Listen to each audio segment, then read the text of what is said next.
দেশকাল Facebook লাইভে সবাইকে জানাচ্ছি স্বাগতম। এই মুহূর্তে যেই বিক্ষোভ মিছিল সেটা যাতে সমাপ্ত হয় সেই প্রেক্ষিতে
আপনারা দেখছেন যে ব্যাপক সংখ্যক যে আইন শৃঙ্খলা বাহিনীর সব পুলিশ সদস্যরা রয়েছেন তারা কিন্তু এখানে মোতায়েন রয়েছেন এবং এক পাশে কিন্তু সাবেক বিডিআরের যারা সদস্যরা রয়েছেন চাকরিচ্যুত বিডিআর সদস্যরা তারা কিন্তু অবস্থান করছেন এবং তাদের যে আন্দোলন সেই আন্দোলন কিন্তু তারা করছেন এবং কোনো যাতে বিশৃঙ্খলা সৃষ্টি না হয় সেই জন্য কিন্তু সর্বাত্মক চেষ্টা করছেন আইন শৃঙ্খলা বাহিনী এবং শান্তশিষ্টভাবে যারা সাবেক বিডিআর সদস্যরা রয়েছেন তারা কিন্তু তাদের যে আন্দোলন সেই আন্দোলন কিন্তু চালিয়ে যাচ্ছেন। আমরা সেই চিত্রই আপনাদের কাছে তুলে ধরার যে চেষ্টা সেটি কিন্তু করে যাচ্ছি।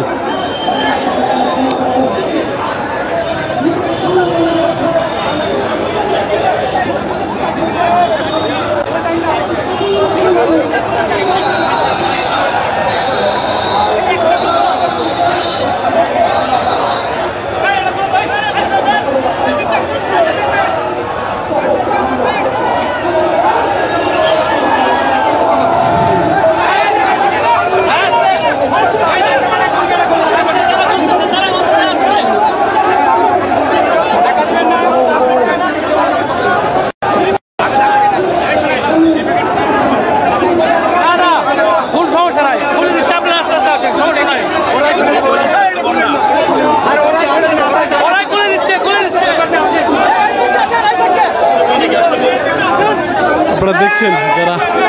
সাবেক বিডিআর সদস্যরা রয়েছেন তারা কিন্তু তাদের শান্তিপূর্ণ যে কর্মসূচিটা সফলভাবে শেষ হয় সেই জন্য কিন্তু আইন শৃঙ্খলা বাহিনীর পক্ষ থেকে তাদের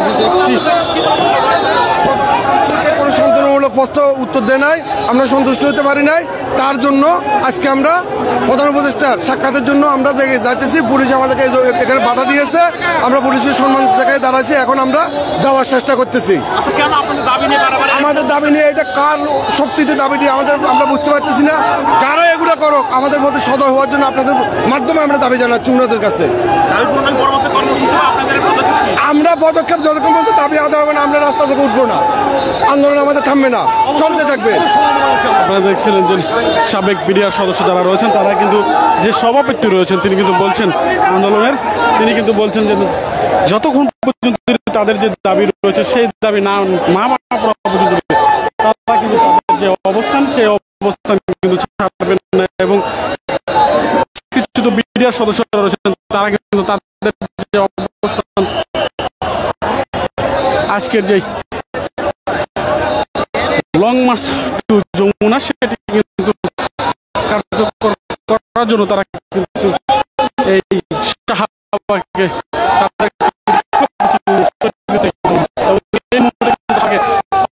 এবং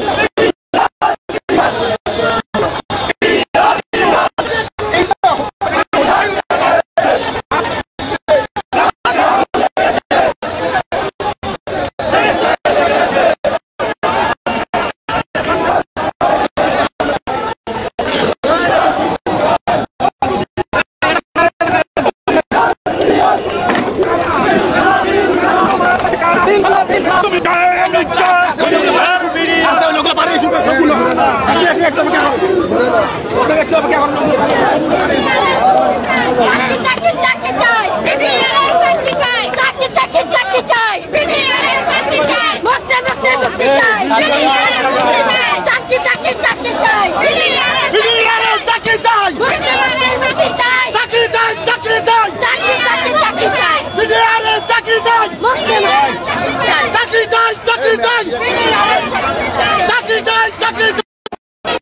আপনারা দেখছেন যারা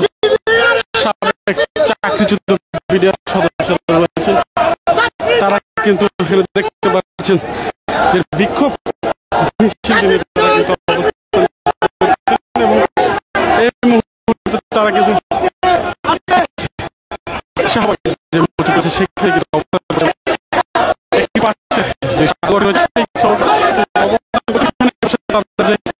আন্দোলন সেই আন্দোলন চালিয়ে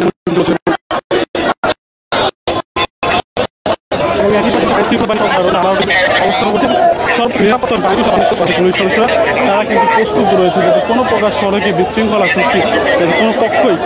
না করতে পারে এবং এই যে সাবেক চাকরিচ্যুত বিডিআর সদস্য যারা রয়েছেন তারা যাতে তাদের যে আন্দোলন সেই আন্দোলনকে সুষ্ঠুভাবে যাতে শেষ করতে পারে সেই জন্য তারা তাদের যে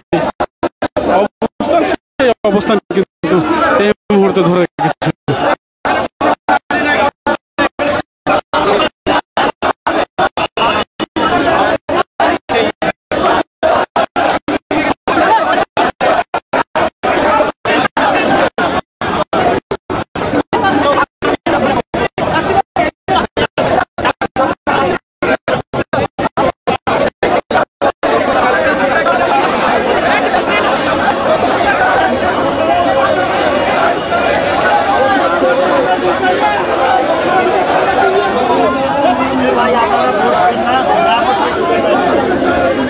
সেই দেখতে পাচ্ছেন যে আমরা সর্বশেষ যে চিত্র সেই চিত্র দেখানোর চেষ্টা করছিলাম এবং